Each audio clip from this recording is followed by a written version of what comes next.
mengambil jurnal Mathematical Modeling and Optimal Control for Class of Dynamic Supply Chain, a System Theory Approach, membahas bagaimana rantai pasok dinamis dapat dimodelkan secara matematis menggunakan pendekatan teori sistem.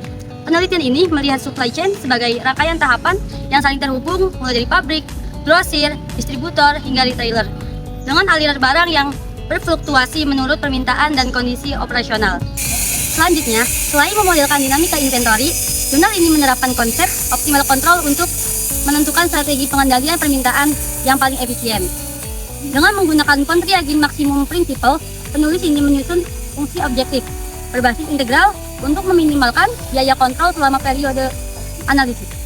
Melalui pendekatan ini, penelitian ini menunjukkan bagaimana kebijakan pengaturan permintaan dapat membantu menjaga stabilitas sistem, menghindari kekurangan persediaan, serta mencegah penumpukan barang yang berlebihan.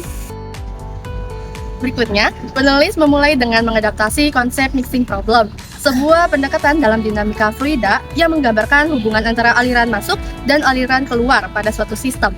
Pendekatan ini diterapkan pada konteks supply chains untuk menggambarkan perubahan jumlah inventory dari waktu ke waktu dengan menggunakan ordinary differential equations. Jurnal ini menyajikan bagaimana setiap node dalam rantai pasok mengalami perubahan inventorior yang dipengaruhi oleh kapasitas, lalu peminatan, dan lanjut ke produksi atau pasokan dari tahap sebelumnya. Lalu, secara keseluruhan, jurnal ini tuh memberikan pemahaman mendalam mengenai bagaimana kalkulus melalui persamaan diferensial dan integral dapat digunakan sebagai alat analisis untuk memodelkan dan mengoptimalkan sistem rantai pasok. Pendekatan matematis yang digunakan memberikan landasan kuat bagi pembagian sistem supply chains yang lebih adaptif, efisien, dan praktis untuk mendukung kebutuhan industri modern yang dinamis. Nah, selanjutnya berikut adalah persamaan yang dipakai di dalam review jurnal kita. Nah, yang pertama itu ada rumus yang pertama itu, nah, DS per DT sama dengan RIN per ROut. Nah, penjelasannya yaitu ST itu adalah jumlah material dalam sistem pada waktu ke T, lalu ada RIN itu adalah laju barang masuk unit per waktu, terus ada ROut itu adalah laju barang keluar yaitu unit per waktu juga, dan terakhir DS per DT itu adalah perubahan stok setiap waktu. Di sini ada contoh dari persamaan mixing problem, yaitu dari gudang distributor. Nah, soalnya itu adalah sebuah gudang menerima 500 unit barang per hari dari pabrik mendistribusikan 400 unit ke retailer. Berapa unit perubahan stok setiap waktunya? Berapa unit ya?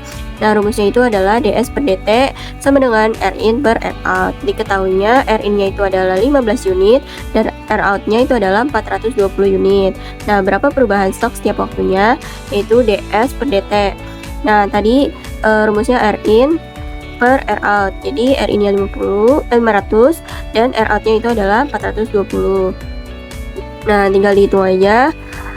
Hasilnya itu adalah 80. Nah, dampak praktisnya, stok gudang bertambah 800 unit per hari, mengindikasikan potensi penumpukan barang jika pola ini berlanjut selama beberapa hari. Jadi begitu. Terima kasih. Nah, selanjutnya persamaan yang kedua yaitu adalah persamaan diferensial inventory atau non supply chain. Nah, rumusnya itu DI per DT sama dengan DR dikurangi T0 I per C. Nah, penjelasannya itu adalah jumlah inventory saat ini, terus DR itu adalah demand rate atau laju permintaan pelanggan, terus T0 itu adalah laju produksi atau pasokan, terus yang C itu adalah kapasitas maksimum penyimpanannya, terus T0 I per C itu adalah laju keluarnya produksi tergantung rasio inventory terhadap kapasitasnya. Selanjutnya ini adalah contoh dari diferensial inventory, yaitu contohnya dari industri makanan kemasan. Nah, misalnya di sini ya diketahuinya sebuah pabrik mie instan memiliki itu inventory awalnya itu adalah 10 bungkus, lalu permintaannya itu ada 2.500 bungkus per hari, laju produksinya itu 3.000 bungkus per hari, lalu kapasitas gudangnya itu 20.000 bungkus. Nah, ditanyanya itu adalah hitunglah diferensial inventory-nya ya. Nah, di sini ada rumusnya yaitu DI per DT sama dengan DR dikurangin P0 I per C. Nah, itu DR-nya tadi ada 2500 bungkus per hari. Lalu ada P0-nya itu adalah 3000 ya laju produksinya. Lalu I-nya itu ada 10.000 bungkus dan kapasitas gudangnya itu adalah 20.000. Nah, sini tinggal dikerjakan saja, yaitu 2500 dikurangin 3000 per 10.000 per 20.000. Ini tinggal coret aja, kurangin jadi hasil setengah. Nah, setengah dibagi dengan 3 hasilnya 1000 min setengah dibagi 3.000 itu hasilnya min 1.500. Nah, tinggal dikurang saja 2.500 dikurangin 1.500 hasilnya 1.000. Jadi dampak praktisnya yaitu inventory bertambah 1.000 bungkus per hari, minus gudang akan penuh dalam 10 hari. Manajer gudang perlu menambah distribusi atau mengurangi produksi. Seperti itu. Berikutnya, persamaan dinamika antar level supply chain, yang dimana rumusnya yaitu DI2 per DT sama dengan P1 dikali I1 per C1 dikurangi P2 I2 per C2. Jadi untuk contoh soalnya ini dia. Nah, jadi untuk contoh soalnya kita ada contoh produksi pabrik minuman, yang dimana pabrik memproduksi 8.000 botol per hari dengan mengalir ke distributor sesuai rasio stok. Nah, distributor mengirim ke pasar yaitu 5.000 botol per hari dengan kapasitas keduanya yaitu 20.000 botol. Nah, stok pabrik ini memiliki 12.000 dan stok distributornya memiliki 8.000.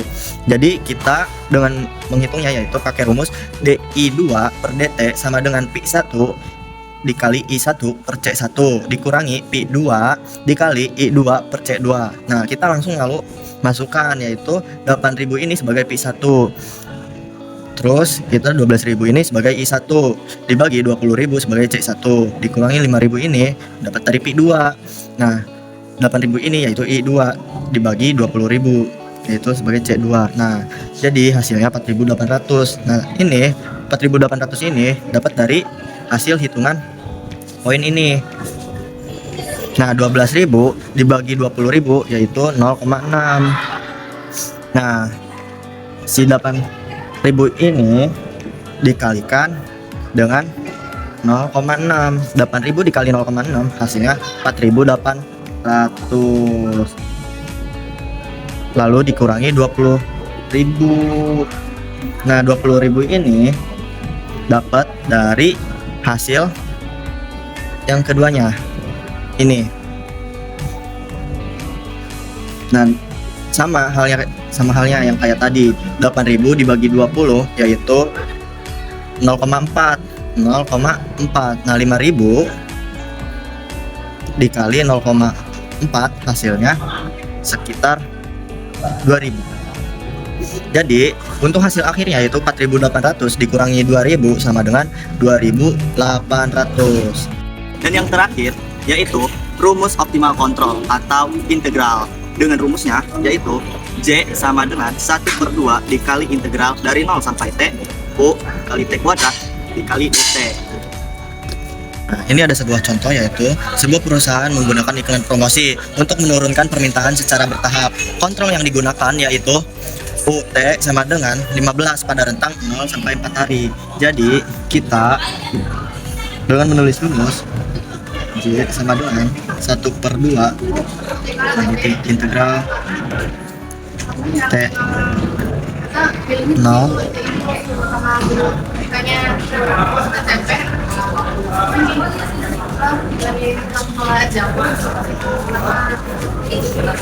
Nah, kita tulis lagi J sama dengan 1/2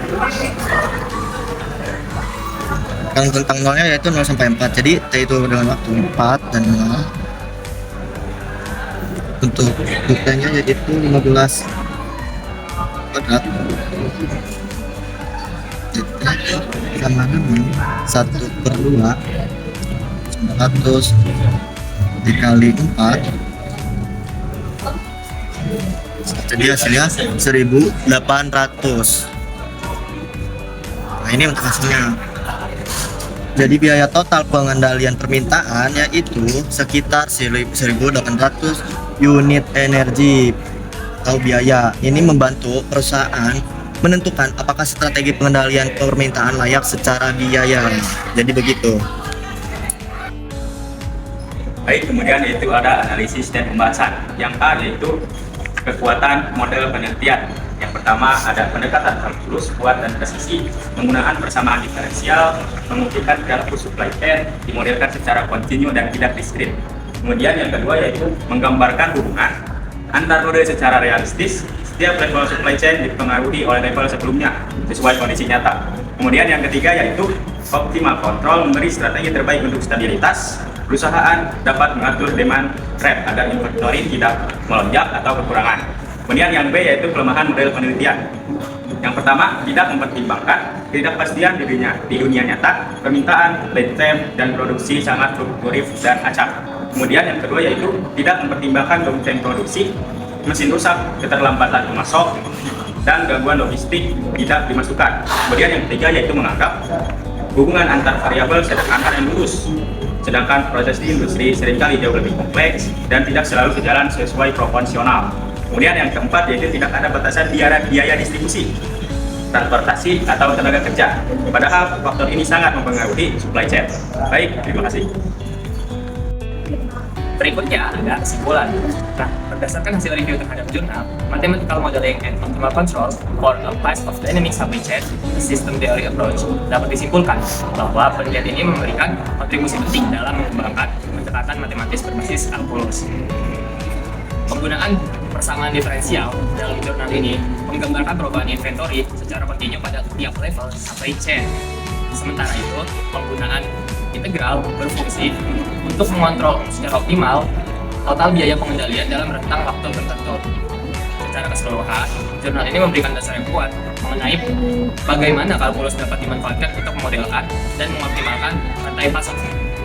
Namun, model yang dikembangkan tidak mempertimbangkan beberapa bagian seperti ketidakpastian umum yang terjadi dalam bidang supply chain, fluktuasi permintaan, variasi lead time, serta gangguan pemasok dan perubahan kapasitas produksi. Nah, karena tidak memastikan beberapa bagian penting tadi, berikutnya ada saran dan pengembangan penelitian.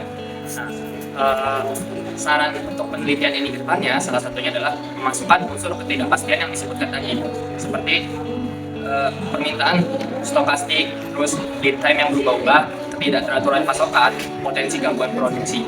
Karena ketidakpastian banyak sekali terjadi di bidang supply chain, jika tidak dimasukkan dalam salah satu perhitungan, maka perhitungannya tidak akan selalu sesuai dengan kejadian nyata di bidang industri.